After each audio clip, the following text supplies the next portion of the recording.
Hello there, Grateful Gang. It's Lauren Blanchard Zaleski here. Welcome to Gratefully Living the Chronic Life. I have a look of being stunned on my face right now because for the past 2 days I have had an issue getting StreamYard to work with my Facebook group, Attitude of Gratitude with Chronic Pain.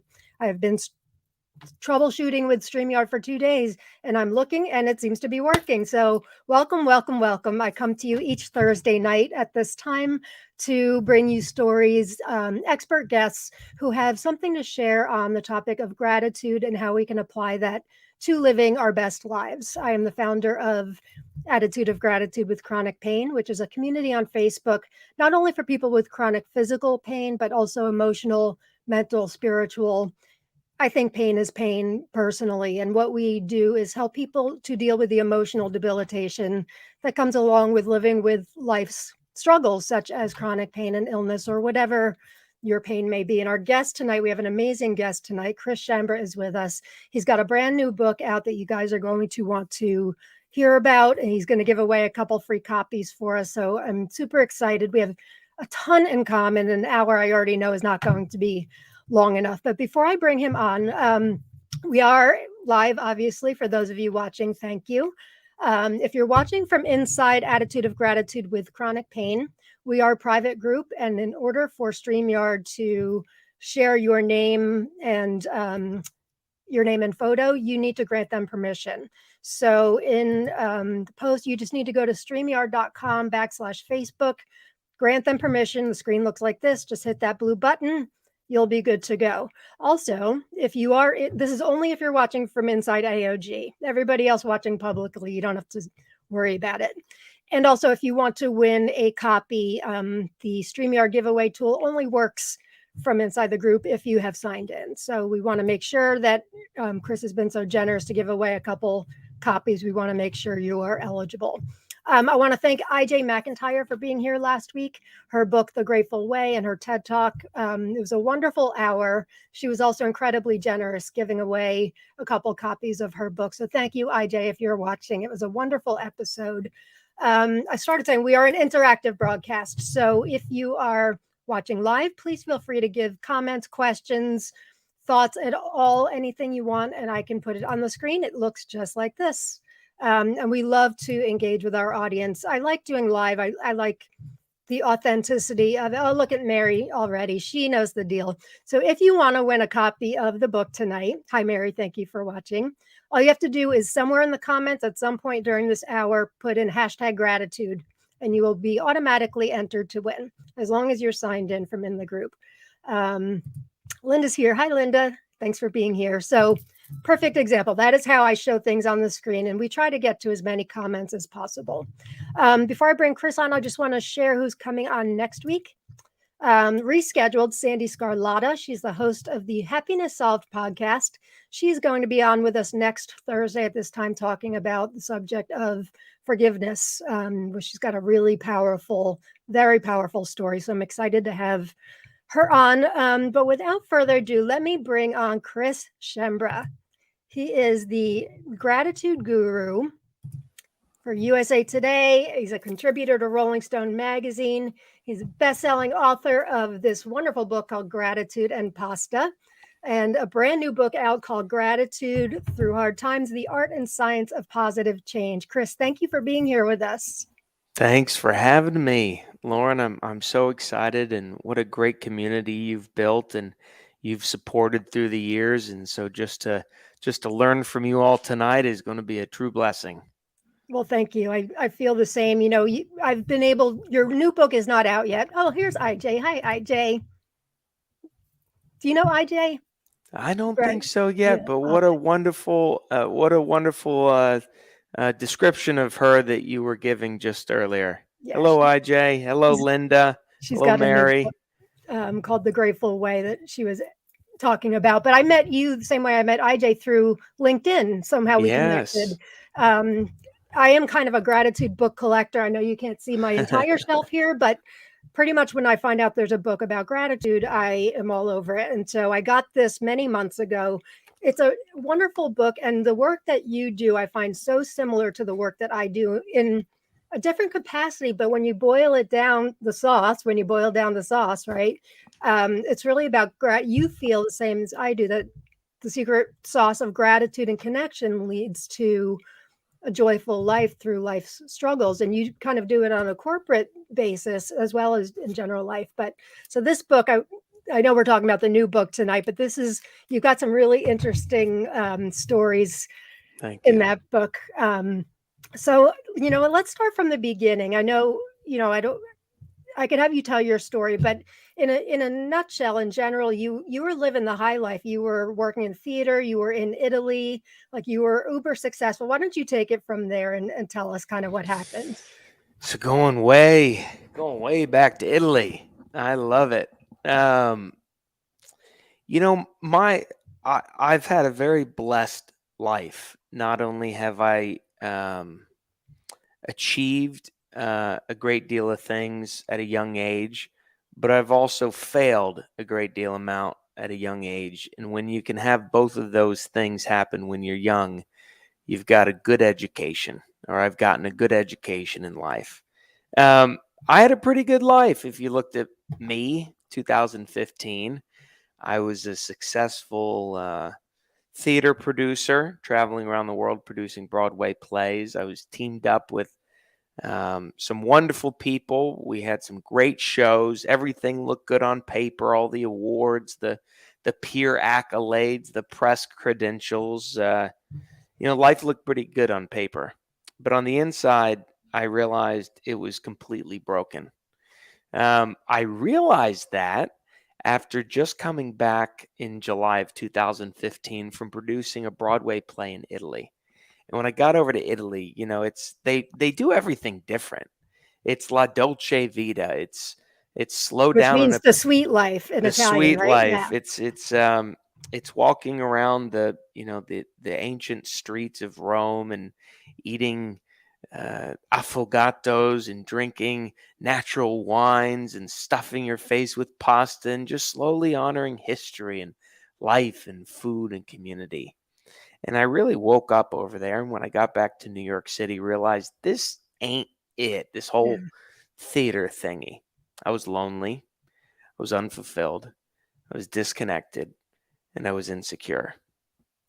And that wasn't a good look for me. Last time I'd felt all those things at once was in my early 20s, when I went down a deep, dark path of non-suicidal self-injury, depression, jail, rehab, the whole 9 yards. So I didn't want to go back. Yeah. So I thought, what exactly was it about Rome that changed my life? Well, it's how they ate food. Specifically, it's how they ate food amongst community. And I said, I got to recreate that magic here in New York City. And that's And exactly what you did in a big way, right? yeah. You know, I tried to recreate the magic of pasta sauce. It sounds small to say. One day invented a pasta sauce recipe that I thought was pretty good. So I figured I should probably feed it to people to see if it really was good or not. And that's when it all began. July 15th, 2015, we hosted our very first dinner party.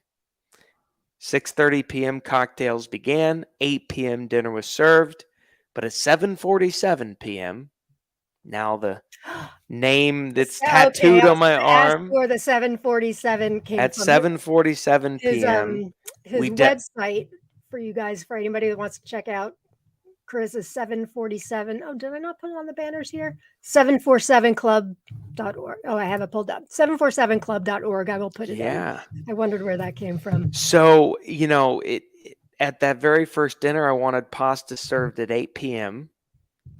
And the pasta we were serving at the time took 13 minutes to cook al dente. And so I put the pasta in the pot at 7:47. And at the same time, because I was a lazy fella, I delegated 11 specific tasks, getting all the people to work together to create the meal. And you get A- into all of this in delicious detail, if I could, kind of use a pun there, in Gratitude Absolutely. and Pasta. I love this book. I really love this book because you just take gratitude and you really map out how you created these dinners to really make them something that people wanted to be invited to, right? Yeah, I mean, so that's talking about the topic of gratitude. That's where that all began. At that very first dinner, we got to work together to create the meal. We got to serve each other. We got to have some decent pasta sauce. It wasn't like five-star Michelin cuisine. It was just a bowl of pasta. But when dessert came around, we broke the conversation and we asked a specific question. If you could give credit or thanks to one person in your life that you don't give enough credit or thanks to, that you've never thought to thank, now who would that be? And that was the first time we had used gratitude in this wonderful pro-social way. And there wasn't a dry eye in the house. I mean, people were sharing everything from, they'd never thought to thank their third grade teacher that drove them to soccer practice every day. They'd never thought to thank, the mother that they talked to on the phone every day. They'd never thought to thank their ex-bad boss, the mean ex-girlfriend, the person who told them they'd never amount to nothing. The stories were amazing. I bet. And by the end of the dinner party, we looked at all the people and said, we should do this again. So we set a rule. The first time you come alone. The second time you come, you bring a friend. After that, you're eligible to nominate someone. Now, did you come up with all of this on your own, or was your team? Yeah, you came up We with all of these rules kind of evolved over time. These rules evolved over time. We had a community. Pretty soon we were feeding a lot of people on a pretty frequent basis, all for free in my home. So you were funding all of this too? Yeah, we were funding all of this. And within that first year, we were feeding on a regular basis Fortune 500 CEOs, Academy Award winners, Grammy Award winners, Super Bowl champions, #1 recording artists, and so much more. They were coming because the most successful people in the world felt actually the most lonely and disconnected. And we had somehow harnessed the science, the psychology, the principles of gratitude to create one of the most meaningful moments of connection in their entire lives. And they were coming like wildfire. And then pretty soon the phone started ringing and companies started calling and saying, hey, Chris, we heard you know how to bring people together.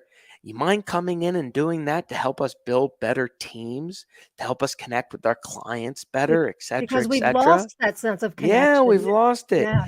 And so, well, that's been going 6 years ever since. We've used these principles to spark over 500,000 relationships around whether it's our dinner table or our virtual gratitude experiences or our big campaigns, etc.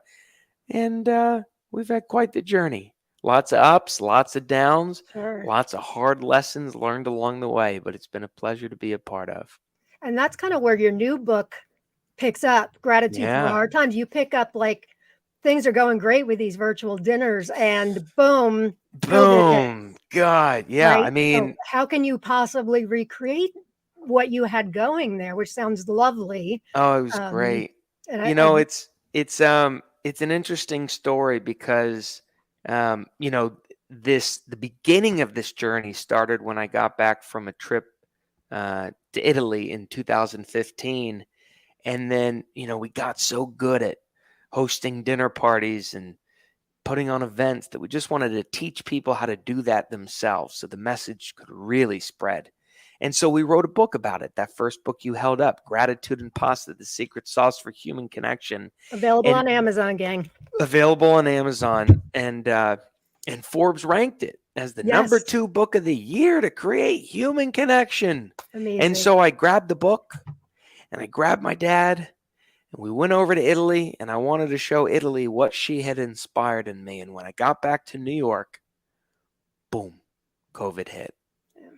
So here we were doing a big old book tour about how to host an in-person dinner. It's kind of obsolete in the middle of a global pandemic. So didn't the book come out like April 2020 April or something 2020. like that? So crazy. again, back down to lonely, unfulfilled, disconnected, insecure. Our whole business is crumbling. Our whole book tour is canceled. All our clients are asking for their money back. And we're saying, holy shit, here we go again. When I took a fearless and searching moral inventory of how I was feeling, absolutely miserable, I I'm sorry. realized, I'm chuckling at this fearless immoral inventory. you I'm with know you, it, my friend. Oh you yeah. know it, you know it. Yep. And I realized we probably weren't alone. There were probably other people that were feeling as miserable as us. And we said we didn't have a choice. We had to bring these principles back to the people again. And so we started hosting these virtual gratitude experiences. I mean, we had no real framework. We were inventing it as we went along, but the one thing we knew was certain from the first gratitude experience, we had to start asking our signature gratitude question. And pretty soon they started spreading like wildfire. We would end up going on. And for the first couple months of the pandemic, we were hosting a free virtual gratitude experience for our community every Every night. day. I love that 100 to 150 people were showing up every night. I didn't even know any of them, but they came to connect to because each they're other. hungry for They connection. were hungry. Yeah. And so we got to be a part of that. And again, the company started calling. The company There you started go. calling. See what happened? You pivoted from where you were at, that wall that was hit, and just pivoted and made it work out. Pivoted, did it for free for the first couple months. And then the companies started catching on to what we were doing. Here they were. Their employees were remote, disconnected, miserable, lacking connection, completely anxious of what was going. The same shit was happening in their life as pre-pandemic. People were dying, husbands were cheating, there were divorces, companies were losing market share. You still had to take care of the people. Right. And so, yeah, we went ahead and did that whole thing. And so at one point on my father's what we thought was his deathbed with COVID, I looked and I said, shit, I got to share these principles of everything we've learned in the last year and a half since pivoting to virtual. One of the blessings that happened when the world came crumbling and we pivoted to virtual, one of the wonderful things we were able to do was shout out to our community saying, hey, our business got screwed. You've probably got kids in your life whose college careers or internships or life plans got screwed. Have them reach out. 250 kids reached out, wanted to be a part of, and we got to select a small little group of interns to say, why don't you come along for the ride? One of them was a star. They were all stars, but one of them we would go on to hire full time. She was a neuroscience, a master's in neuroscience at UPenn. Her name was Madeline, and she just fed us all this science and psychology and ancient philosophy around the principles of gratitude. Oh, I think I talked to Madeline. Yeah. Is that who I talked to over email? Yes. Yeah. And so that's what we decided to write the book about, was our learnings from serving tens of thousands of people amidst a global pandemic, being there for them at their absolute worst, helping them find meaningful moments of connection, and then pairing it to the science and psychology and ancient philosophy that we have at our disposal, saying, hey, gratitude's probably the most magic stuff in the entire world. Why aren't more people talking about it? It is. There's so many quotes from, I got a small piece of the advanced copy through you, and thank you for that, by the way. Of But course. there's so many quotes I love from the book, but this one I adore. Gratitude It's is a a vitamin, not a pill. Isn't that Because, funny? I hear myself extolling the virtues of gratitude all the time. And, it sometimes sounds like I'm saying it's perfection. It leads to a better life and it'll make your life happy and all that. And that's not at all what I'm saying. But like you said, it's a vitamin, not a pill. It's not a magic fix to anything. I would never claim that gratitude is going to solve, for people in my group, their chronic pain or something like that. It sure does make life easier, to live with and walk through that pain to see that hope. I know you talk about hope and healing a lot too. Our work really closely mirrors each other, but so it's not a magic pill, but it's a vitamin that is just perfect way to say it. I love that. Love that.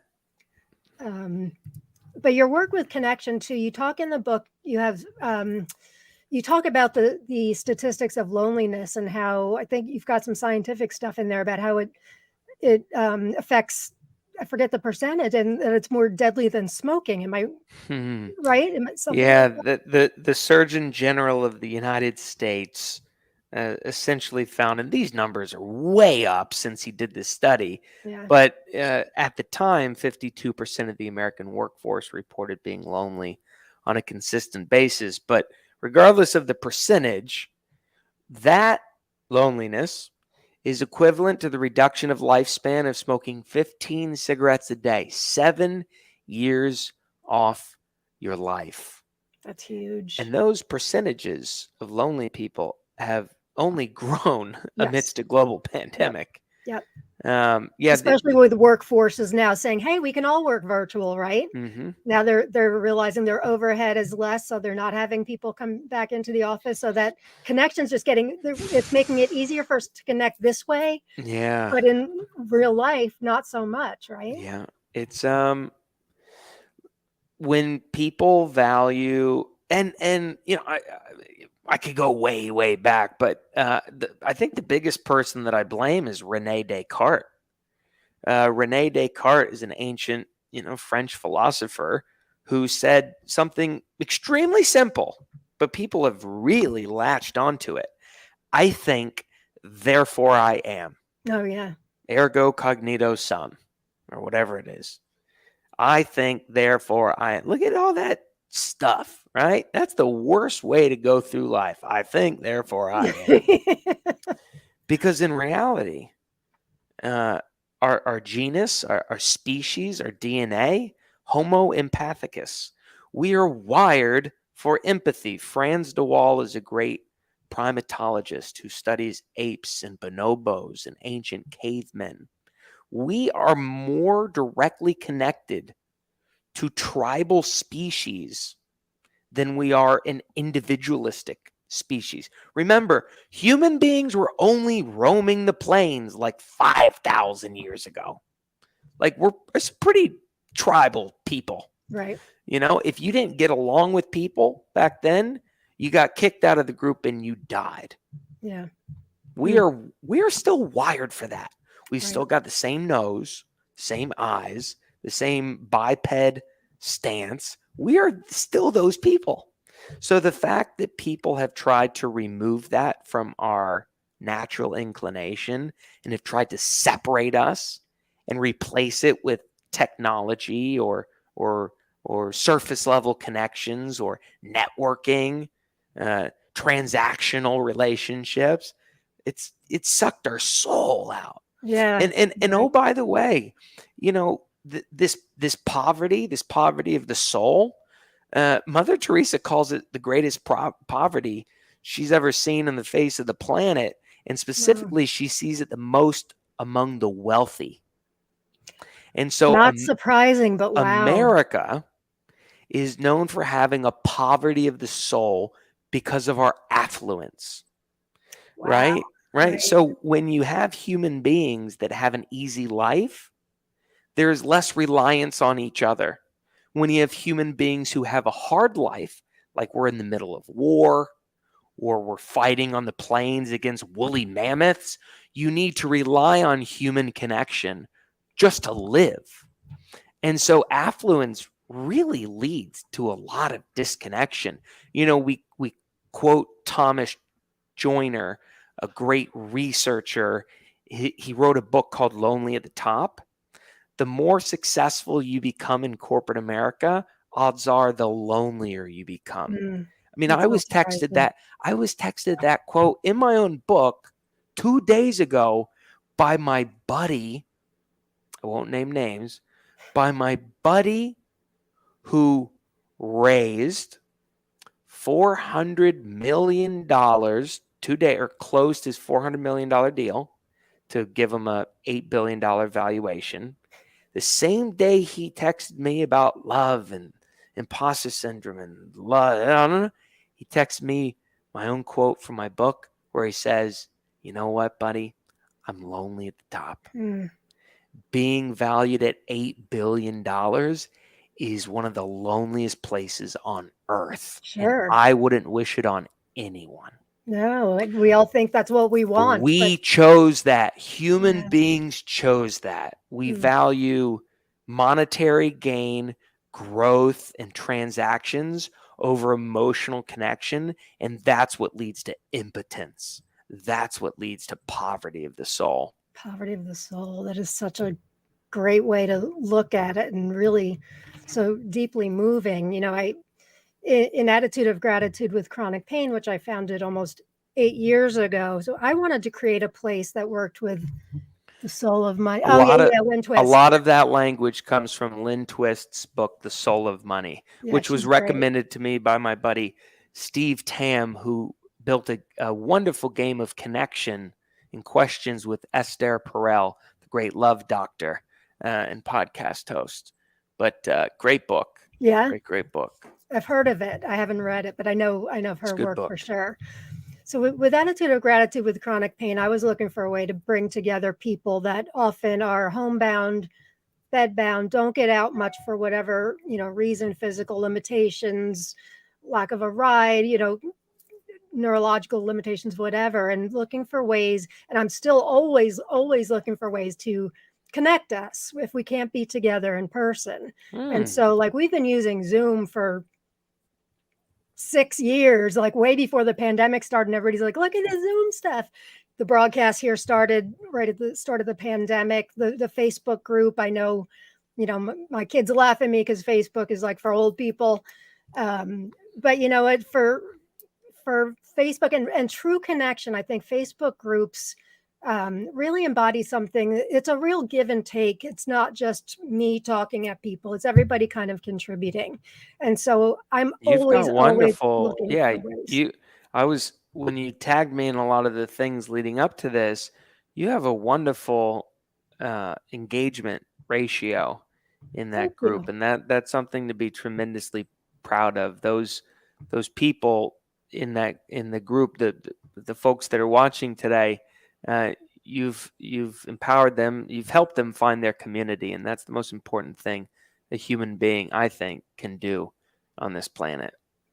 That's a huge compliment to me. You have no idea, because for me it is all about the engagement.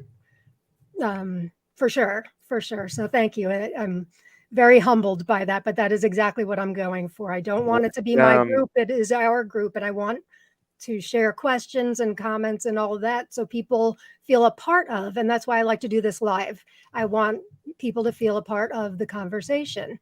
So speaking Lauren, of which, what emotion comes up for you when you receive that compliment? humble, humility for sure, for sure. And pride, very proud of what I've created, and grateful because, I know we talked the first time we met, but I'll be sober 9 years next month. And I went through some really dark times myself, drowning my soul in alcohol, and I just kind of gave up on life and thought, chronic pain meant game over for me. Like, if I can't live the life I want to live, then I didn't want to kill myself, but I didn't want to go on living, so the fact that I was able to be given a second chance at life and be able to engage with these amazing people every day, I get choked up talking about it and thinking about it, and meet people like you who work so hard to spread gratitude and the power of it too. I feel very fortunate and grateful. You're very sweet. Thank you for asking. So let's see who we've got here. Hey, Christine, thank you for being here. Speaking of engagement, I love live. For those of you that are watching the recording, love you too. But I really love and people that join us on Thursday nights. They stay the entire hour. An hour is a long Oh, time to ask of Linda people. Edwards, I'll bore you soon enough. Don't worry. You won't learn anything from me. You're free to leave whenever you want. Linda Canelicchio from Philly. Us Italians love our pasta. You need to read this, Piacere. Linda. Let's see. Connections are so important, says Christine. Love that. It's staggering to hear how loneliness can negatively affect your life, for sure. Karen, thanks for sharing your story knowledge. Chris, great to see you, Lauren. Thanks for being here, Karen. I assume this is for my sobriety. Thank you. You just know on June 20th, I'm going to be like shouting it from the rooftops in the group. Oh, wow. June 20th. Yep. Coming June up. 20th. Yep. You're welcome, Linda. So I want to move on with your story, but throughout your new book, Gratitude Through Hard Times, you've got a reflection at the beginning or at the end of each chapter, actually. So I pulled one up. I want to ask the audience, and you guys can please feel free to answer. This is, I think, in your first chapter. What is your first memory of being grateful for something or someone? And just type that in the comments. And before I forget, if I had the ticker going, if you want to win a copy of Chris's book, he's giving away 2 copies for us tonight. Very generous. Just somewhere in the comments, just write #gratitude. And then you will be automatically entered. So what is your first memory of being grateful for something or someone? What is that answer for you, Chris? I didn't even think about it on my own. My first memory of being grateful for something or someone. So, by the way, interesting that that question to me is actually hypocritical to what I think to what our core belief of gratitude is. And that it's not transactional. No, so in our book we write that to be grateful is to be grateful to someone. And I know that sounds crazy to say.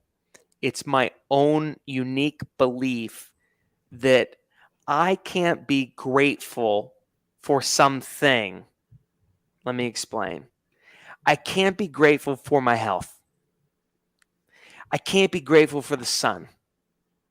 I can't be grateful for these flowers. What I can be grateful to is I can be grateful to my partner Molly who bought these flowers. I can be grateful for my yoga teacher Sarah who helped me lose 23 pounds in the last 4 months. I can be grateful for my meditation teacher for emailing me every Monday to ask me about my twice a day practice. To be grateful is to be grateful to someone. We believe that the definition of gratitude is that you've received something of benefit or value from another person.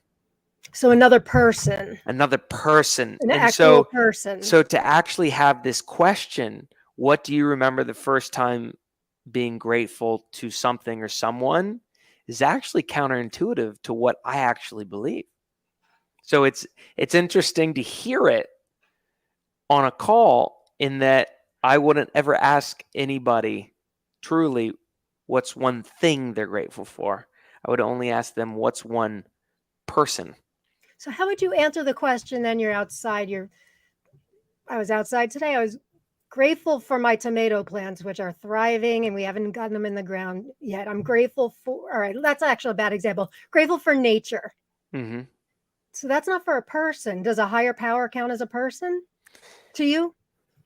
I have an interesting relationship, and I'm probably not qualified to answer my relationship with a higher power. That's okay. It's personal, but I believe that gratitude is so. I don't necessarily believe in luck, fate, or amor fati. Is that an Italian thing for luck? Fate, yeah, okay. kind of thing. Serendipity. What I believe, to me, there's not a lot of agency in putting your belief of benefits you've received in life in a power greater than yourself. I believe that true ownership and agency, whether through good times or bad times, can come from, and a perspective be chosen by, you and only you. And so to be grateful for nature is not to be grateful for a higher power for putting nature in front of you. To be grateful for nature means I'm grateful to my husband, Bob, who helped us buy the home right across from a 100-acre nature preserve so that I could walk outside my backyard and look at it every day. I'm grateful for that specific decision. I'm grateful to my friend Ann, who connected me to Bob. I'm grateful for Bob's boss for giving Bob the chance to buy this home and work remote. Okay. So for you, So it really is always, it's always really, boils down to a person. it boils down to something Interesting. measurable and specific, because Hmm. that's the only way that I can take ownership for good and bad. I mean, we're talking to a group of people who have been through really bad things, right? First of all, trauma is relative.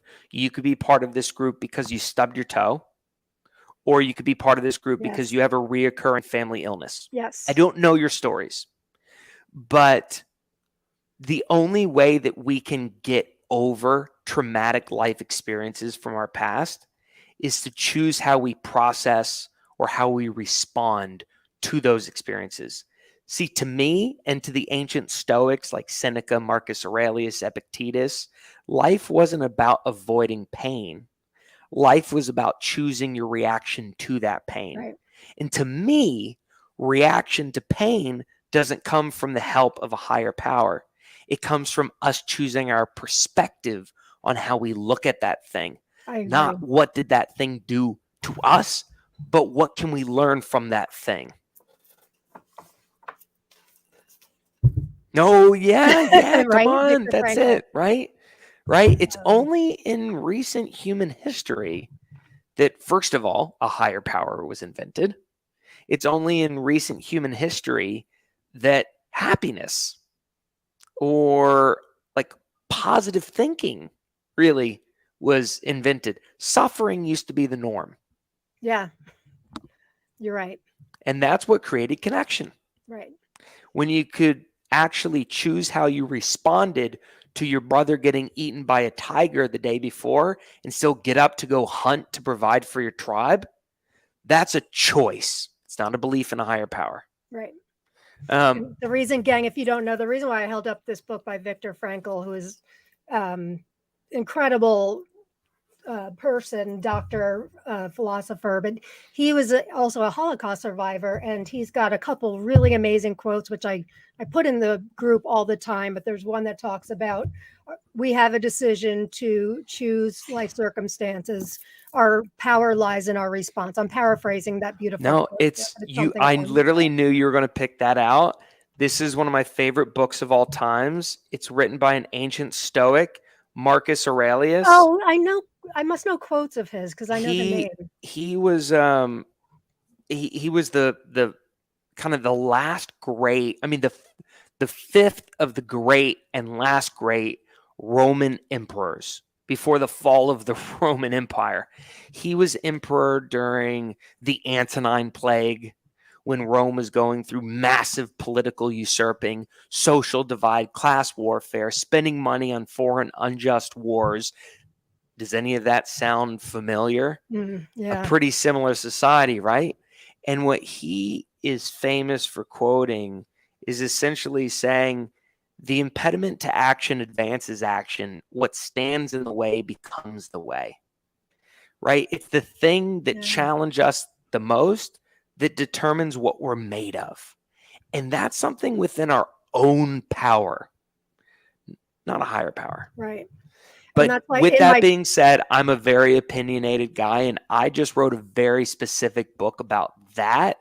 I am not negating anybody's belief no, in of a higher course not. power. Of I'm course not. only That's spouting my specific brand no, I of find it getting really through. interesting. I did not know that. So, It's so, interesting. so how gratitude comes into that, I will actually reference the work of Philip Watkins, a researcher out of Eastern Washington University.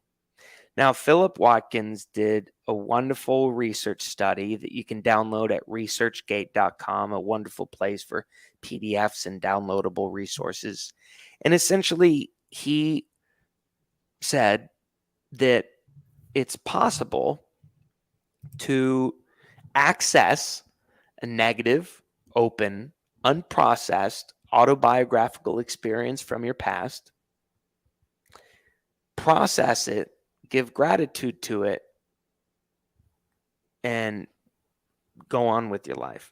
How he studied that, and then I'll get more into that. How he studied that was he took three control groups, or three groups. The first group thought of a negative autobiographical experience from their past and then just did nothing with it, just moved on with their life after they thought of it. The second group thought of a negative autobiographical experience from their past and then wrote about it and talked about it to destigmatize the impact of that negative emotion. And then they moved on with their life. The third group thought about a negative memory, wrote about it, talked about it, destigmatized the negative, found positive benefits in it, gave gratitude to it, and made it part of their story moving forward. That third group, Philip Watkins found the greatest positive benefits, or the greatest hope, pride, optimism, self-confidence, self-efficacy, the broadening of their positive thought action repertoire came from that third group, not the previous two. Hey, AOG gang, you hear that? It's exactly What's what that we one? do. No, my Yeah. group. That's it's not avoiding the pain. It's just choosing to Yeah. walk through it, and we don't even talk about the specifics of our conditions in the group itself, because, like you said, somebody could stub their toe, Yeah. somebody could be have be on their deathbed with very painful cancer, but your pain is your pain, and it's very valid. So when we talk about the specifics of our conditions, we have a natural tendency to compare, right? So Mm-hmm. so it could be like, oh, I really shouldn't compare because Bob has that, and he's much worse than me, or what is Sue complaining about because I'm much worse than her, and that's not Mm-hmm. helpful, right? So we Mm-hmm. just take that off the table, but we share our stories, and we express that I like to say we want to love our life more than we hate our pain.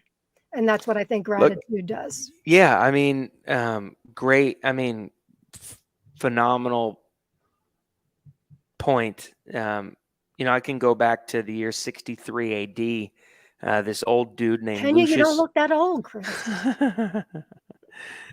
I can't wait to see what I look like when I turn 35. Um, this old guy named Lucius Annius Seneca. He lived near the time of Marcus Aurelius, except Seneca was kind of just a philosopher and a professor and a storyteller. Marcus Aurelius was emperor. Seneca was just a philosopher, and someone like Epictetus was a slave, and they were all fathers of ancient Stoicism. But Seneca wrote a book called On Benefits in the year 63 AD, and in that book, the fifth and seventh lines of the book state, "The greatest plague to Roman society is that we neither know how to give nor receive a benefit, and that of all the vices afflicting today's society, nothing is more common than ingratitude." And And you have a whole Seneca chapter on this in your new book. Yeah. went on to write that ingratitude has caused all homicides and tyrants and thievery and cheating and all these things. And essentially, to summarize what ingratitude is you either look at your life and appreciate the blessings more than you try to fix the bad, or you look at your life and you try to fix the bad more than you appreciate the blessings. Right. You could have two people with the same shit going on in their life as each other, and they have just polar opposite Yeah. perspectives. Sure. One has a positive outlook, one has a negative outlook. And that switch is the switch between gratitude and ingratitude. And why do I know it's so important? Is because I almost threw my life away because of it. I took this quote right from the section you're going to be talking about now. You had stopped appreciating all the good things I had going on in my life. Instead, I had become too Mm. focused on the few things that were going wrong. The gratitude stopped flowing. Are you impressed with me pulling up these quotes from your book? I tremendously am, Lauren. This is amazing. This is amazing. So that was a good lead in. So you had a really difficult period recently. Well, so the story that Lauren's referring to, the quote that was pulled from, I believe, the introduction of the Yeah. book. Um, Look, you've heard some of my story tonight. I was achieving great things, winning all these awards, and then falling into a hole, realizing I was in the depths of loneliness, and then finding pasta sauce and going like this, and then global pandemic hitting and everything being ripped away, and then finding all this great success. I mean, in the last 2 years, we've served tens of thousands of people, commanded top dollar, and worked with the most powerful people in the country. It's been a wild ride. But the more times people were saying good things about that, and the more money that was flown into the bank, and the more this, and the more that, and the more this, one day it all came crashing down. Bang. Thursday, December 30th, 2021, I was at an all-time high. And I went out to dinner that night with my partner, Molly. And we went out to a place. We were sitting there at our place. There were some other couples surrounding us at their place. I guess I have a habit of talking to people, so then we're all partying together, all these strangers, and the drinks are just flowing. And push comes to shove, I drink too much. We get into an argument. I say a few things that I didn't mean. I go home and I feel like the biggest monster, fraud, imposter in the world. Take out a kitchen knife and go boom.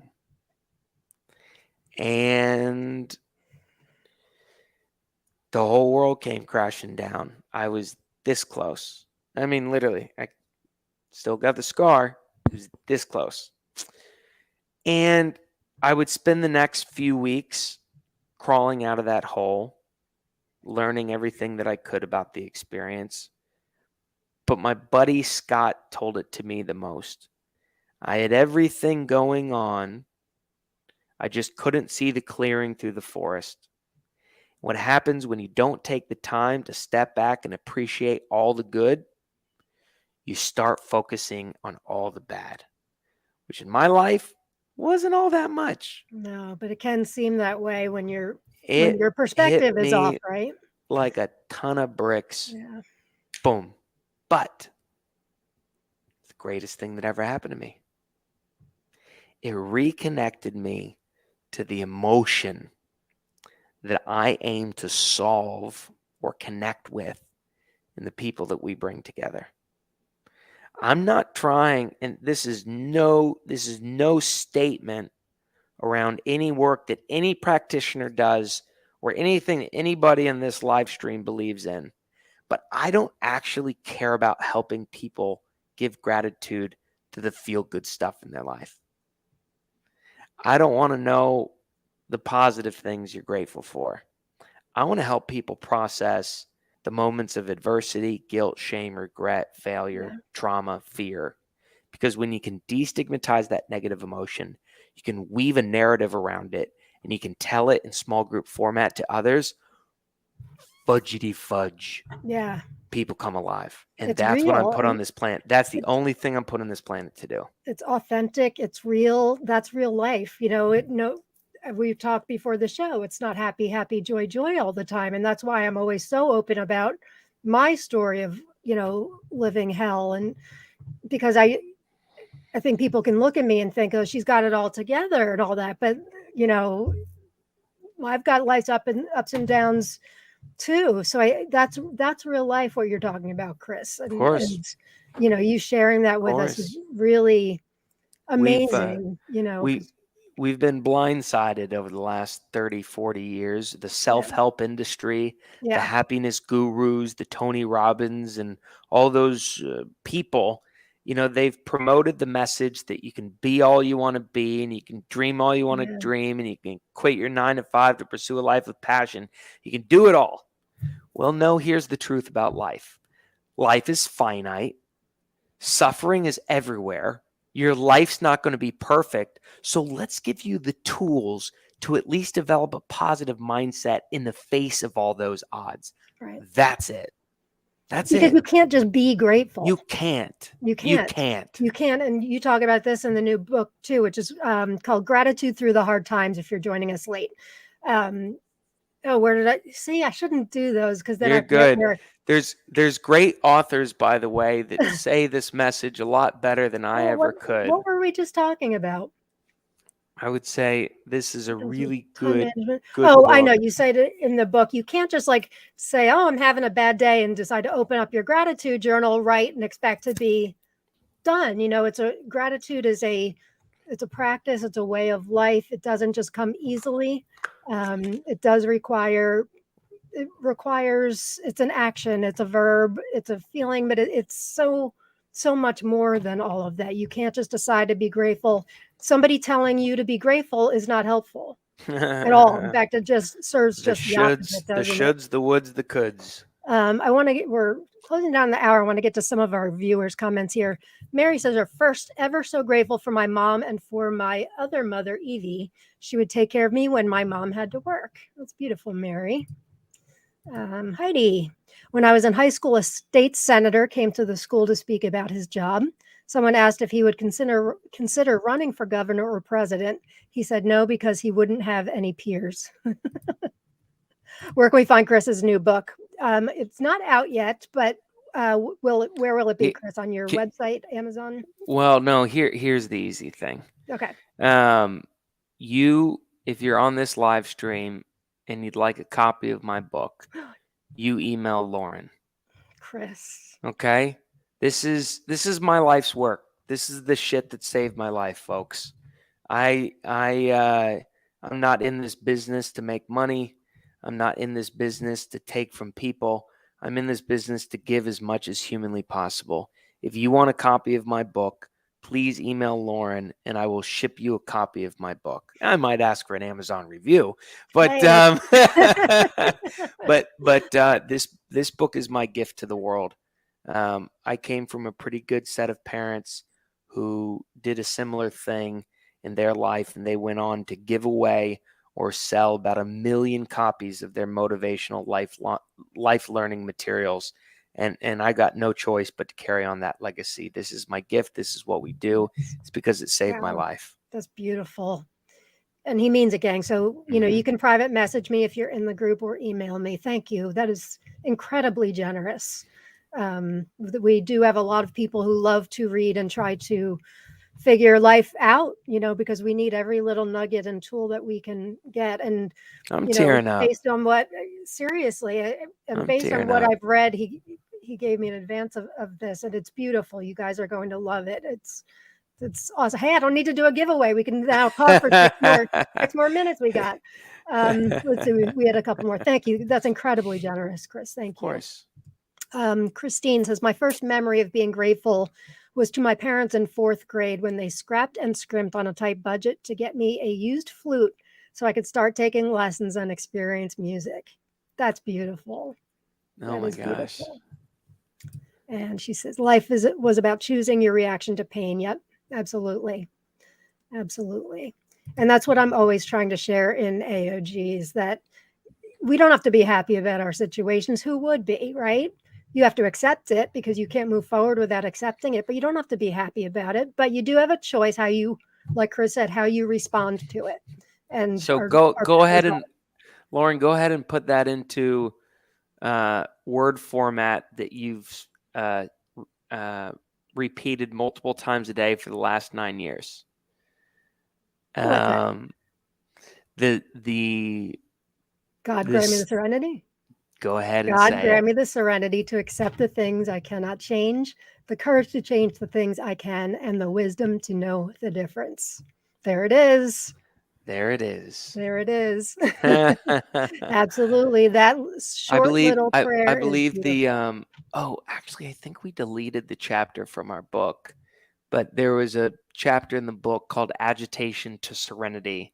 And I think we might have deleted it, but it was all about, you know, finding gratitude gives us agency.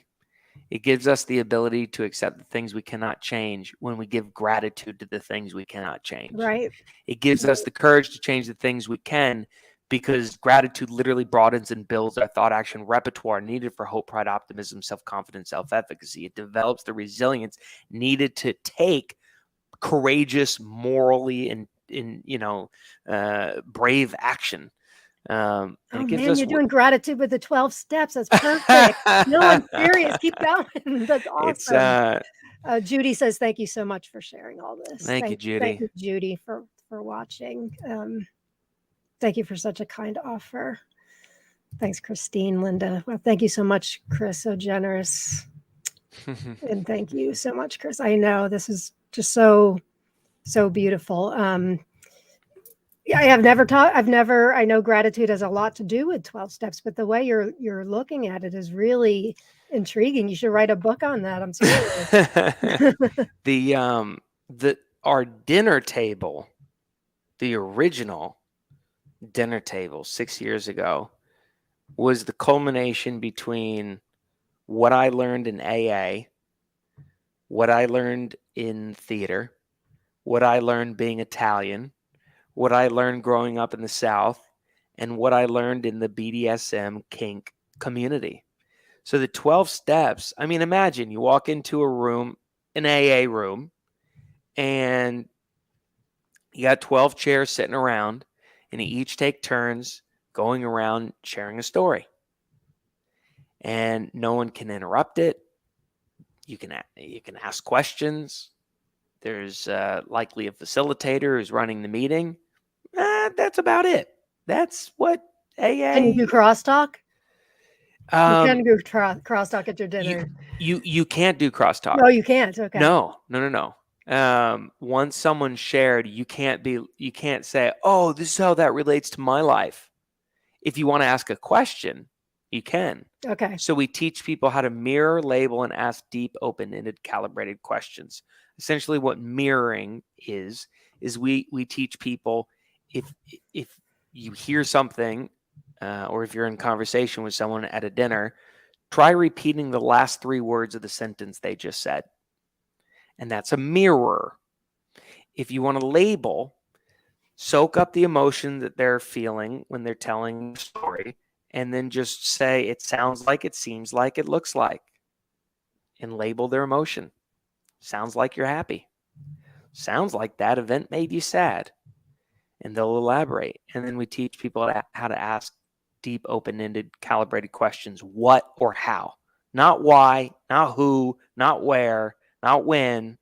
What or how? How did that make you feel? What happened after they slammed the door in your face? Good Actually, tip. do you want to do a 2-minute role play about that? Yeah. Good.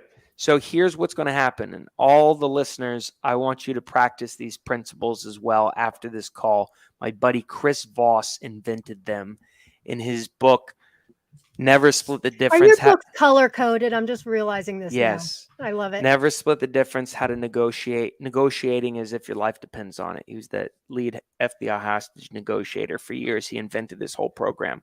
So I'm going to do 3 things to get to know Lauren over a period of 2.5 minutes. I'm just going to mirror, repeat the last 3 words or any series of 3 words or 1 word from a previous sentence. I'm going to use sounds like, seems like, looks like, and I'm going to ask you what or how questions. That's the only thing I'm going to do. Okay. And I'm going to pretend like I don't know nothing about you, but my goal is that at the end of this, if you saw me in a coffee shop, you would trust me enough without knowing a single thing about me to want to come up and say hi. Does that sound good? Yeah, that sounds great. Great. Tell me something about your life. Like you, I grew up with a wonderful set of parents and a younger sister. I feel like most of my life I had a wonderful childhood until, I also married my high school sweetheart, happily married, 2 great kids, and then things came crashing down when I got sick when in my early 30s. And that's when things really got tricky in my life. And I kind of gave up on myself and those around me, started drinking, woke up in a hospital bed on June 20th, 2013, having no idea how I got there. And it turned out I had driven a complete blackout, passed out behind the wheel of a car. And that is kind of the basis for where my gratitude journey began. It was the worst day of my life, but also the best day of my life. Your childhood got messy.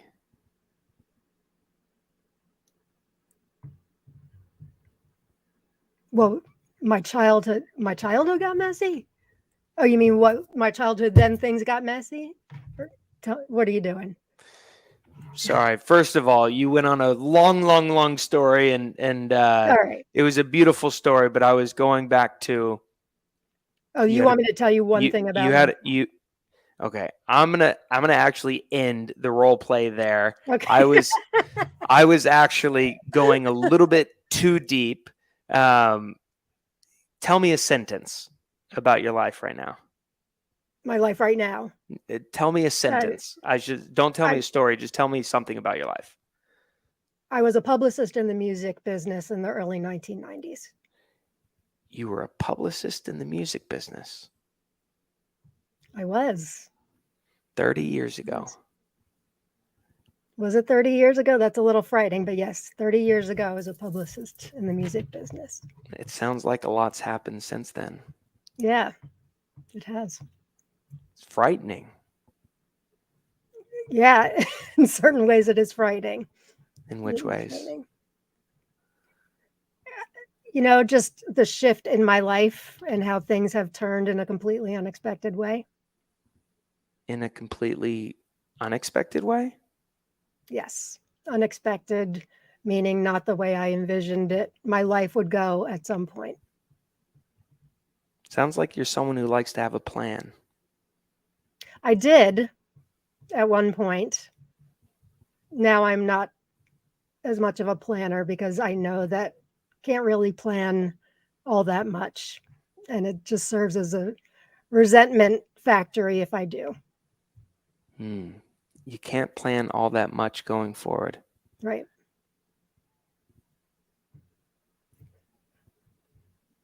How does that resentment show up day to day?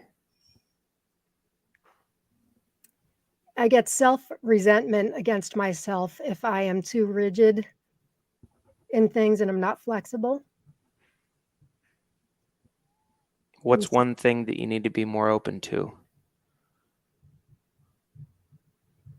Good question. What thing I need to be more open to?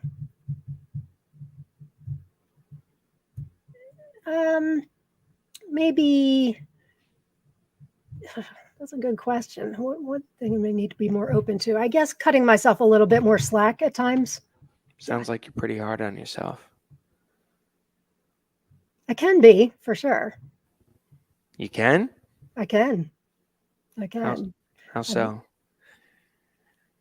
Well, I think I expect more of myself than I do of others. You always had that vision. I didn't think I did, but I did.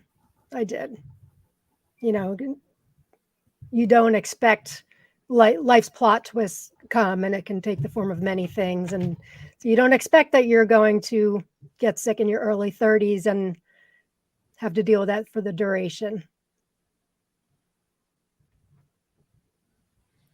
Thank you, Lauren. You're welcome. Thank you.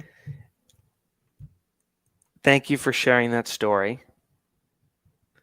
How did you feel in the second, not the first part? I botched the first part. How did you feel in the second part? Yeah, I felt like you were really listening, that you were engaged in the conversation. You weren't just nodding your head and smiling on occasion, that you were actively listening. Like I was engaged? Yes. Oh, I didn't say much. You didn't need to. I didn't need to. No. Do you see what just happened? In the last two sentences, all you said was you were very engaged. I said, engaged? You said, oh, yeah.